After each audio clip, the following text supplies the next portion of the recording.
nagbago. But I've asked myself the same question. Pero ang punto palagi, it's only in humility that we can face this question and once more realize, Lord, I have tried. I've made it for quite a while, but I've tried and I'll do it again. I will try again and again, only because of you who have loved me first. That is the prayer.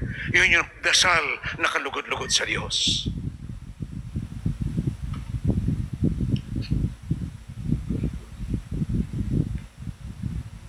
Ito ang totoong diwa ng isang tunay at matapat na alagad ni Jesus. Handang tahakin ang landas na itinuro niya upang doon ay isawalat ang mabuting balita. At kanyang natatanging inspirasyon ay ang sinabi ni Jesus sa Ebanghelyo ni San Juan natin narinig kanina. Kayo ay mga kaibigan ko kung tinutupad ninyo ang aking mga utos.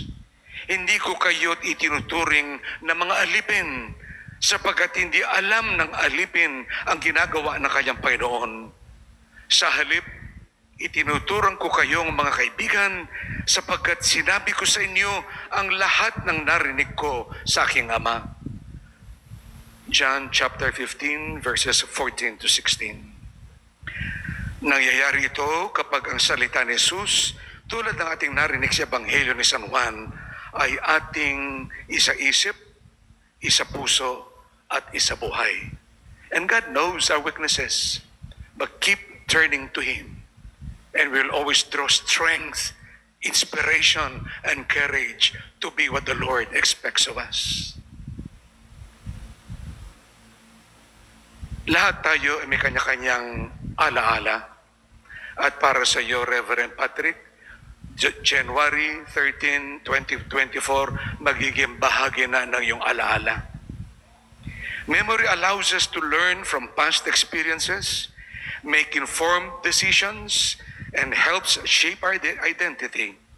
Memory also allows us to cherish special moments, maintain relationships, and appreciate the beauty of life. It plays a vital role in shaping our understanding of the world and help us navigate the complexities of everyday life. As we find in the heart of our memory is that loving experience of Jesus. Ang pinakabuod ng lahat ng alaala.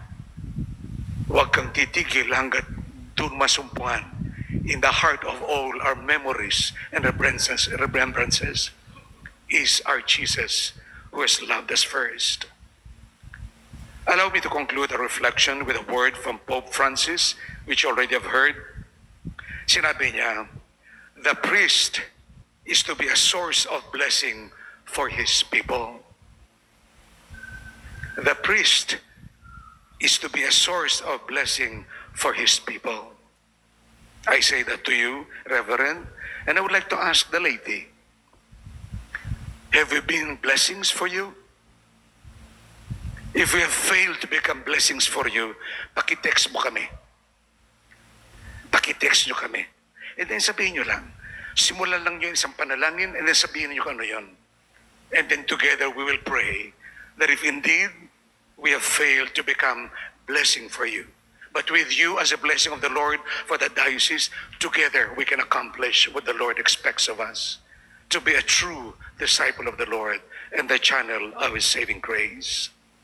Nawa ang ating mahal ni Birheng Divina Pastora, ang ina ng mabuting pastol, ay gabayan tayo sa tayo lalong mapalapit sa kanyang bugtong na anak na si Jesus, ang mabuting pastol.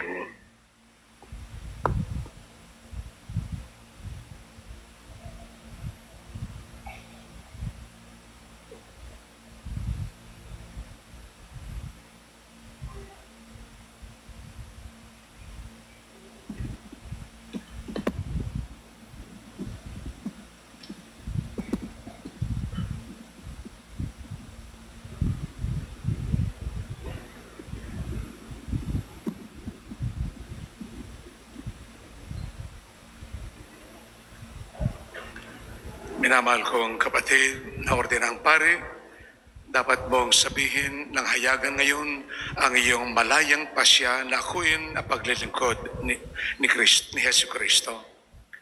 Nakahanda ka bang tumupad ng walang pasubali na sa makaparing tungkulin kaysa ng obispo at ng alaga sa kaangkan ng amang may kapal at patnubay ng Espiritu Santo? Nakahanda po ako. Nakahanda ka bang magdiwang ng mga sakramento ni Kristo ng matapat at kaakit-akit upang mayaalay sa amang may kapal ang pagsamba at kapurihan at upang may pagkaloob sa kanyang sambayanan ang kanyang buhay at kabanalan ayon sa pamana ng simbahan? Nakahanda po ako.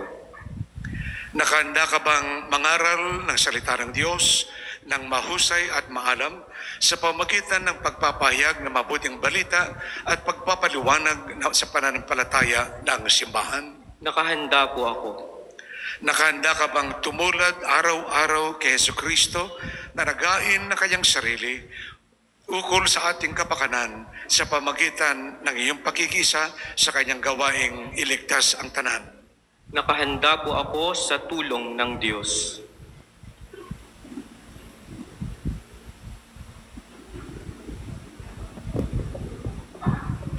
Nangangako ka ba sa akin at sa aking magiging kahalili na ikaw magiging magalang at masunurin? Opo, nangangako ako. Bigyan nawa ng Diyos ng kaganapan ang gawain ito na kanyang sinimulan. Tumayo po ang lahat.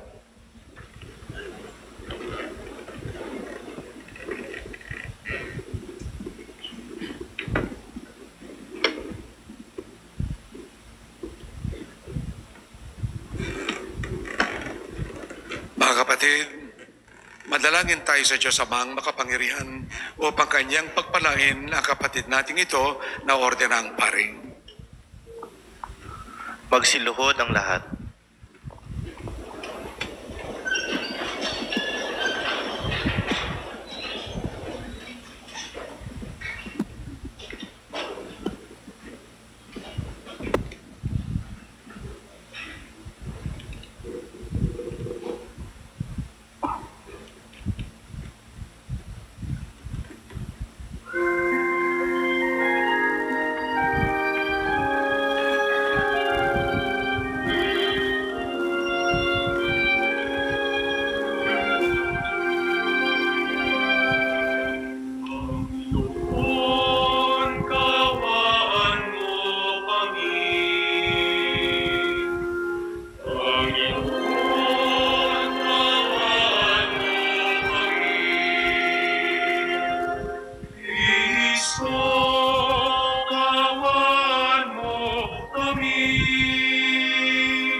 San Ignacio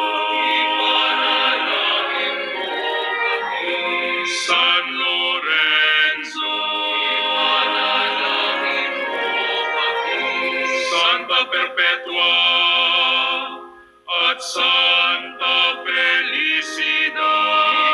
Ipanalangin niyo kami. Santa Agnes, ipanalangin mo kami. San Gregorio, ipanalangin mo kami. San Agustin, ipanalangin mo kami. San Atanasio, ipanalangin mo kami. San Basilio, ipanalangin mo kami. San Martin, ipanalangin mo kami. San Ildefonso, ipanalangin mo kami. San Benito, ipanalangin mo kami. San Francisco de Assis at Santo Domingo, ipanalangin mo kami. San Francisco Javier, ipanalangin mo kami. San Juan Vianney, ipanalangin mo kami. San Pedro Julian Eima, ipanalangin mo kami. San Carlos Borromeo, ipanalangin mo kami. Santa Isabel, ipanalangin mo kami. Santa Catalina, ipanalangin mo kami. Santa Teresita at Santa Teresa, ipanalangin mo kami. San Vicente de Paul, ipanalangin mo kami. Santo Tomas de Aquino, ipanalangin mo kami. San Antonio de Padua, ipanalangin mo kami. San Martin de Porres, ipanalangin mo kami. San Nicolas de Tolentino, ipanalangin mo kami. San Isidro Labrador, ipanalangin mo kami. Santa Rita ng Cassia, ipanalangin mo kami.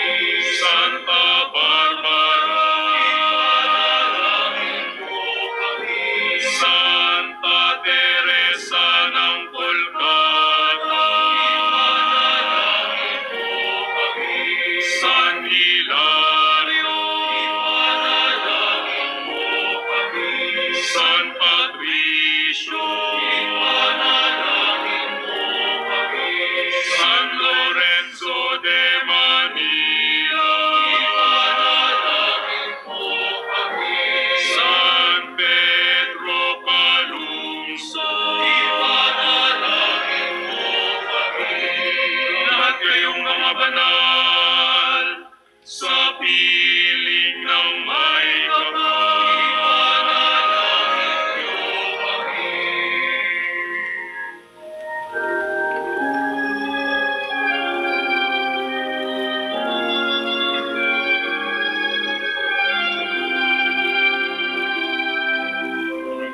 Kung Jesus, maawa ka. Panginoong Jesus, maawa ka. Iligtas mo kami sa lahat ng kasamaan. Panginoong Jesus, maawa ka. Iligtas mo kami sa lahat ng kasalanan.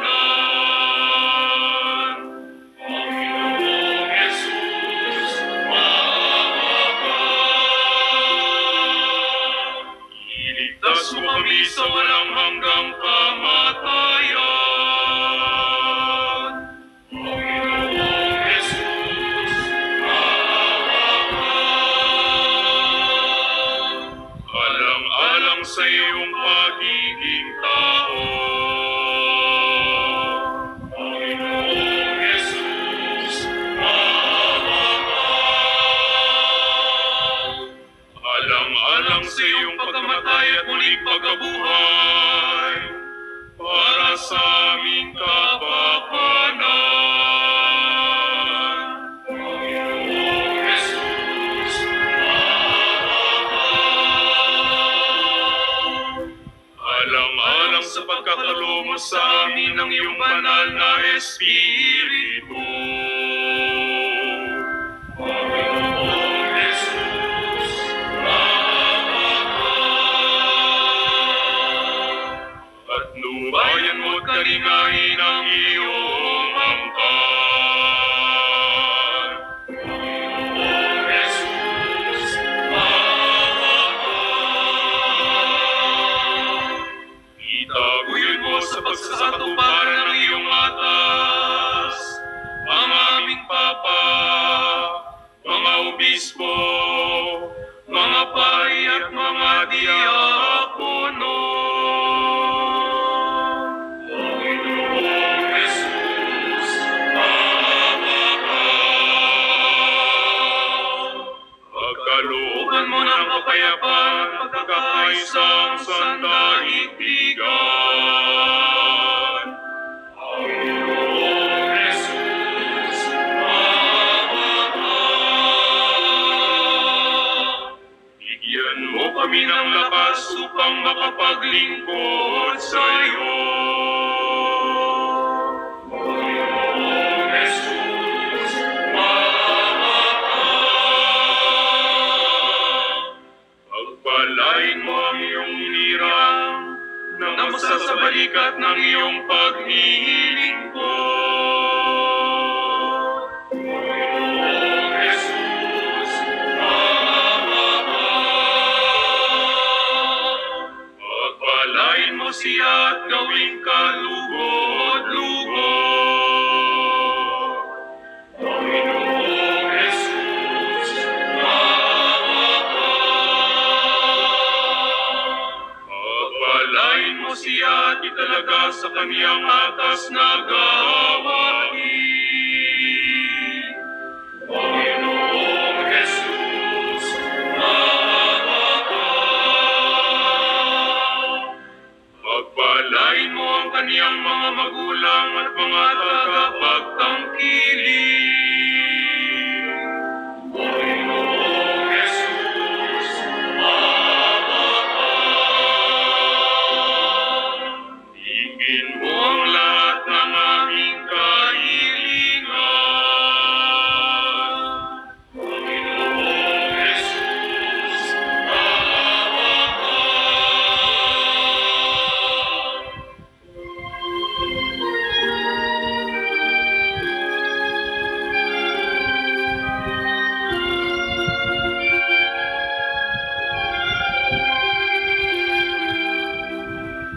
Kristo, pakinggan mo kami.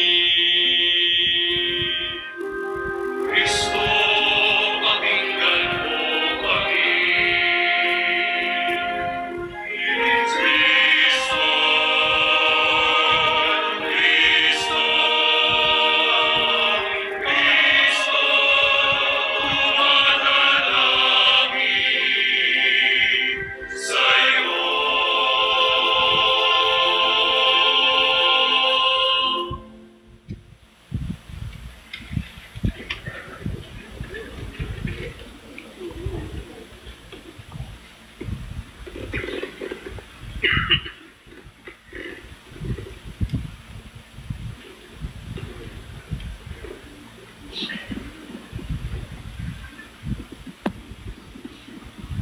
Pagsitayo ang lahat.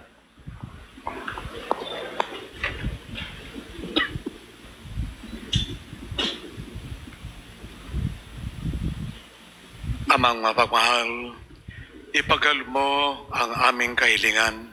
Ang hiniram mong ito ay yung bigyan ng makaloob ng Espiritu Santo at ang kinakailangang lakas ng pari upang ang inihahain namin ay sa iyong makaamang pag-ibig ay laging magtamasa na iyong masaganang tulong at awa. Hinihiling namin ito sa pamamagitan ng Kristo ang aming Panginoon. Amen.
Tumayo po ang lahat.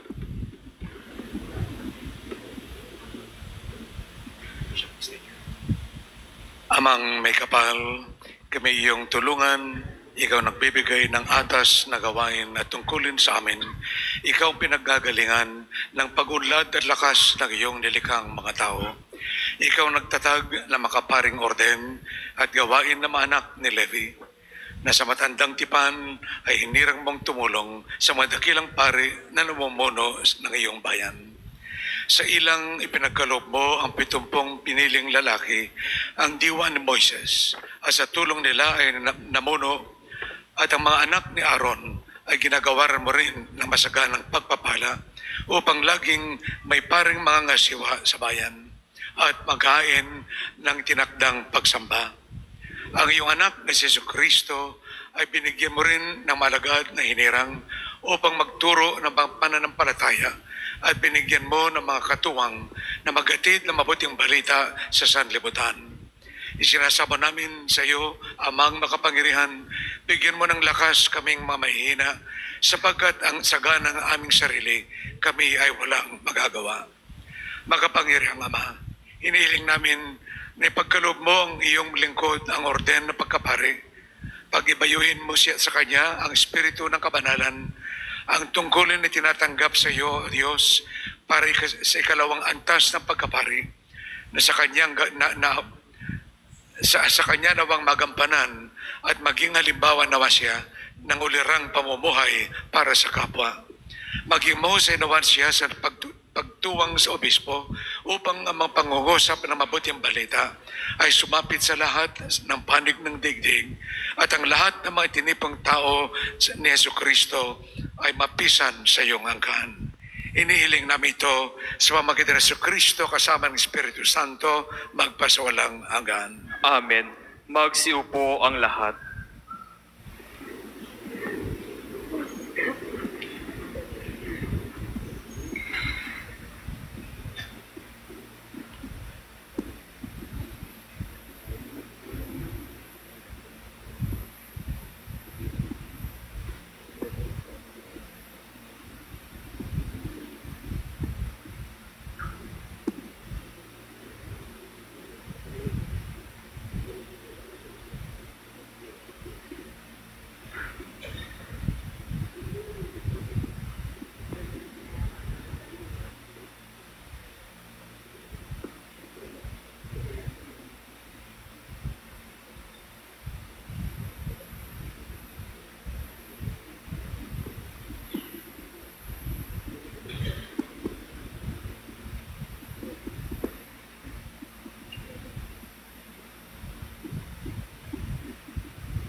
Si Jesus, nung nilagyan ng langis ng Espiritu ng Ama bilang Mesiyas, ay siya nawang laging magtaguyod sa iyo upang ilapit mo sa Kanya ang Kanyang sambayanan at maganap mo ang Kanyang paghahain sa Amang may kapal.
Hilingin mo ang maalay ng sambayanan sa Panginoon.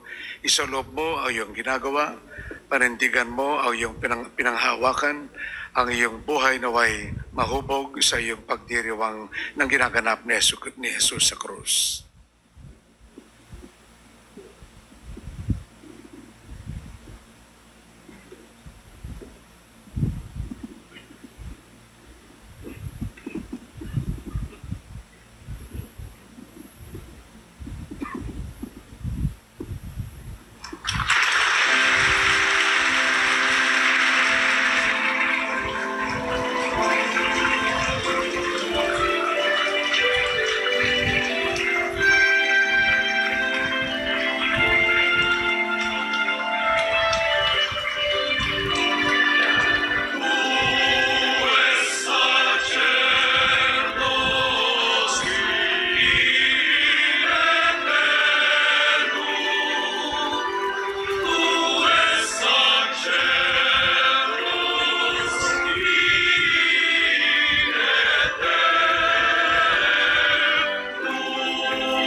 nagtatapos ang rito ng pag-oorden sa pari. Ang bagong pari ay sasama ngayon sa ating obispo at kaparian upang makiisa sa paghahandog ng sarili sa krus. Dito nakasalig ang mahigpit na kaugnayan ng pagkapari at banal na Eukaristiya. Makiisa po tayo sa pag-awit habang inahanda ang mga alay.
Tumayo po ang lahat.